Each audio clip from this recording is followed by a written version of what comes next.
Synergy હોસ્પિટલમાં admit તો હું કાલાવડ રોડે ચા પીવા ગયો હતો 4 વાગ્યાની આસપાસ. ત્યાંથી હું રિટર્ન આવતો હતો ને એટલે પુલ ઉપર આગેથી મેં જોયું એટલે મને એમ કે કોઈ મરેલું ઢોર પડ્યું છે. એટલે નજીક આવ્યો ત્યારે ખબર પડી કે આ ભાઈ ઓફ થઈ ગયેલા. એટલે હજી તો હું ફોન કાઢી અને 108 ને ફોન કરવા જતો અને આ પુલ નીચે પહોંચ્યો તો આ ગાડી અહીંયા ભટકાડેલી ભાઈ.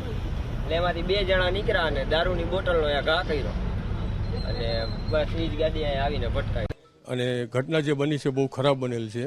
આ રીતથી સવારે 5 વાગ્યામાં મારો ભાઈ એક લારી ચલાવે છે અને સેન્ડવિચનો ધંધો કરે છે.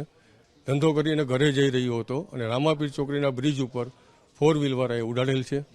અને એવું પોલીસ ખાતામાંથી મળેલ છે માહિતી કે દારૂ પીધેલી હાલતમાં હતા. તો જો સવારે 5 વાગ્યામાં દારૂ પીને આવી હાલતમાં ગાડી ચલાવતા હોય ને આ રીતે હોય તો તંત્ર શું કરી રહ્યું છે? રાજકોટ ગુજરાતની અંદર દારૂબંધી છે તો ક્યાં બંધી છે? શું બંધી છે? ખુલ્લેઆમ દારૂ પીને નીકળે છે ગાડીમાં. તો આની સામે તંત્રએ કડક પગલાં લેવા જોઈએ. બસ એને ફાંસીની સજા મળવી જોઈએ.